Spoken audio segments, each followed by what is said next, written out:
Hello and welcome to day 4. Hopefully you're feeling more comfortable in the new activities, the new way of thinking. Hopefully after reading or hearing the introduction and phase 1 every single day, you're starting to get the idea of what you're trying to do.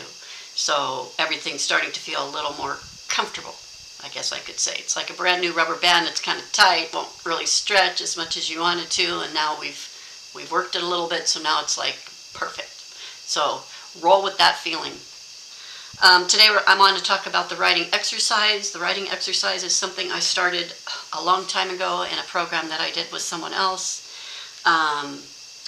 It was her idea. I don't even think it was her idea. This idea has been around since the law of manifestation has been around, and people have been trying to learn about manifestation since the Depression. So it is from a book that's very old, and at first it triggered me to write it because all of the pronouns are male, and I know, I was taught this in school that in formal writing, he means everyone, and I'm just not believing that anymore, but anyway, we won't get into that.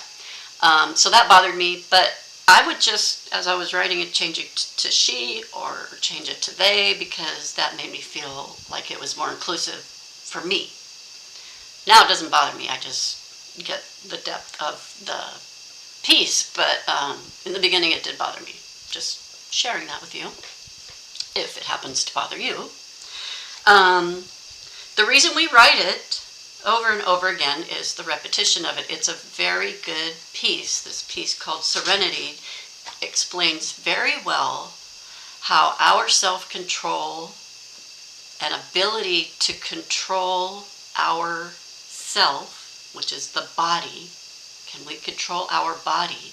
It's written so succinctly, like it's very compact as a chapter, but it's all inclusive on how self-control can be our downfall, and how it's something we should want to achieve, this self-control. So that's why I decided to choose it. When I first started doing this exercise, I did it every day for like 3 months. Like I practically had the whole thing memorized. I did it so many times. And the first month I did do it with my left hand because I understood about the right hemisphere and the left hemisphere and how they when you're using both of them at the same time, whatever you're learning is more pervasive, like it's accessible throughout everything you do because you're using both hemispheres of your brain. So they say the right brain's for this and the left brain's for that. Well, if you're using both the right and the left hemispheres while you're learning a new task,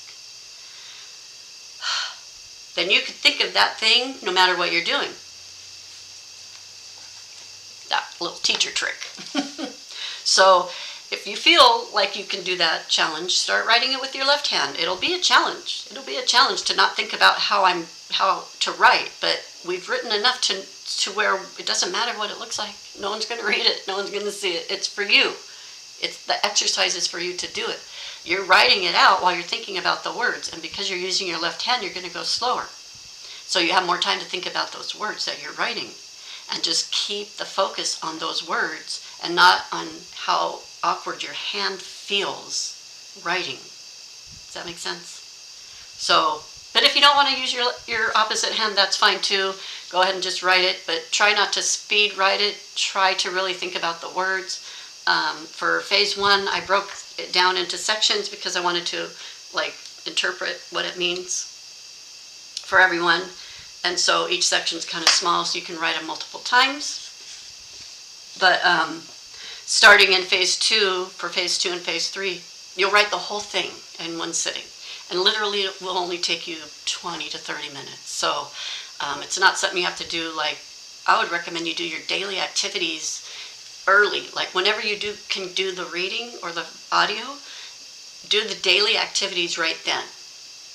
And that's why I put the journaling pages in there, to make it so easy for you. You don't have to get a note. It's all right there in the book. So you're going to read or listen, and then you're going to do your daily activities. You're going to set 2 intentions. You're going to try to add to the happy list. You're going to maybe think about who you are.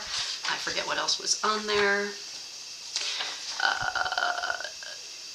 yeah, becoming aware of your thoughts. You have those alarms set that you're going to be thinking about every day. Very easy to do.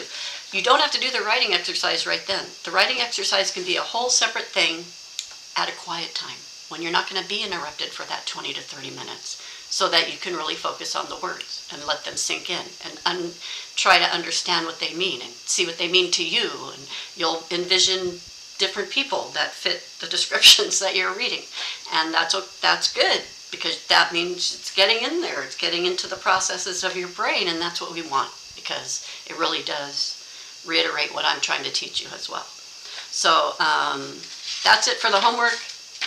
Oh, I did it. Good. I didn't do a long one today. And then tomorrow, what am I going to talk about? Things you might be noticing by now. You might be noticing some things by now that tomorrow's day 5. You might be noticing things. So I'm going to talk a little bit about that tomorrow. I do like to ramble. I'm trying to talk fast, so it's not a long video. So I'm going to say see you tomorrow.